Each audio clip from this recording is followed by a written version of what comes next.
India गठबंधन से बातचीत चंद्रबाबू नायडू की हो गई शुरू। अगर हो गई तो फिर यह शुभ संकेत है, वरना अब देश सुरक्षित नहीं है। अब देश सुरक्षित नहीं। अगर चंद्रबाबू नायडू बातचीत शुरू नहीं किए तो फिर आप समझ लीजिए कि अब यह देश सुरक्षित नहीं है। आप अपने ही देश में अपने ही लोगों के गुलाम आप बन चुके हैं। आप रोजगार नहीं मांग सकते, महंगाई आपको जीने नहीं देगी। इस सरकार की बेतुकी और कायरता है, इसे कहते हैं कि जो चरित्र भी सही नहीं है, सोच भी सही नहीं है और करने का कोई तरीका है ही नहीं इसके पास जो आपको सुरक्षित रख सके, इस देश में रोजगार दे सके, शिक्षा और स्वास्थ्य की पूर्ति कर सके। इस सरकार के बस में नहीं है, क्योंकि यह झूठे प्रपंच में इस रहती है, लोगों को गुमराह करती है, माइंड को डाइवर्ट करती है और मीडिया इतनी दलाल हो गई है कि वह इस सरकार को उस पर भी बादशाही चौक बताती है। अगर जिस तरह से एप्स्टीन फाइल निकल रहा है हमारे भारत में, एप्स्टीन की कितनी फाइलें भारतीय जनता पार्टी के नाम है, इनके नेताओं के नाम है, या कोई और नहीं, भाजपा की ही महिला नेताएं यह कहने लगी हैं। और जो मोदी नामा करती थी वह भी अब इस चरित्र पर सवाल उठाने लगी है कि भाजपा में किसी भी महिला का ऊपर आ जाना इतना आसान नहीं है। वो अपने दम पर नहीं आ सकता है जब तक कंप्रोमाइज इन नेताओं से नहीं करेंगे।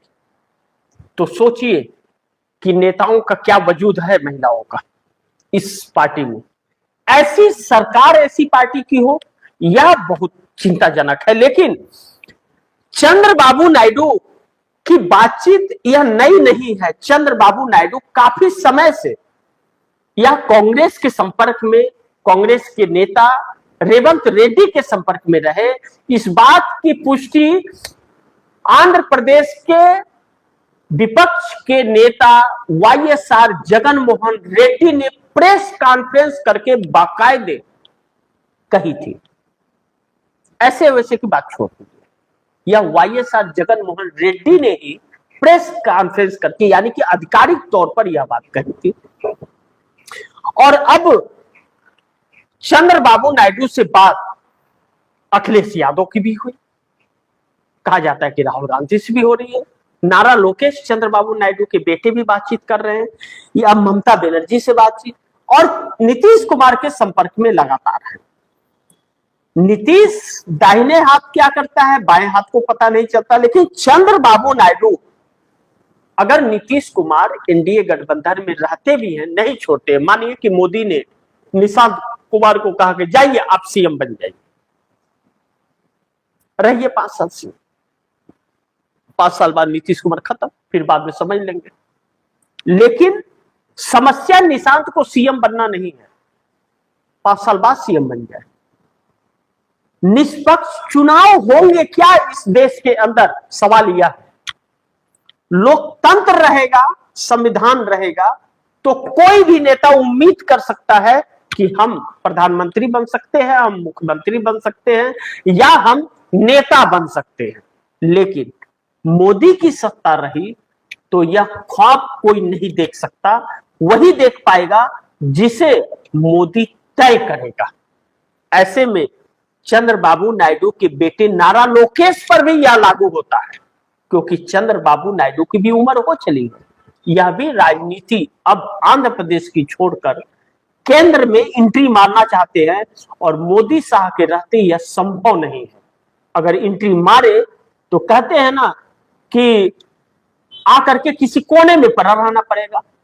शिवराज सिंह चौहान कई बार के मुख्यमंत्री थे, उनको मुख्यमंत्री पद से हटा दिया, सांसद बना करके उठा लाया। दिल्ली क्या है, कृषि मंत्री है, लेकिन उनको ही नहीं मालूम कि कृषि में क्या आ रहा है, क्या जा रहा है, फैसला पीएमओ से हो रहा है। तो चंद्रबाबू नायडू तो ऐसा नहीं करेंगे। तो अब चंद्रबाबू नायडू वह रास्ता तलाश रहे हैं। अब क्या उस रास्ते तलाश रहे जो उस पर कायम रहेंगे, या फिर कुंडी मार करके बैठ जाएंगे मोदी के साथ, मैं नहीं जानता। लेकिन इंडिया गठबंधन से इस बात की चर्चा है कि चंद्रबाबू नायडू की बातचीत शुरू हो गई है। देखते हैं, इंतजार करते हैं कि क्या होता है। जो भी होगा खबरें आप दर्शकों तक मैं पहुंचाते रहूंगा।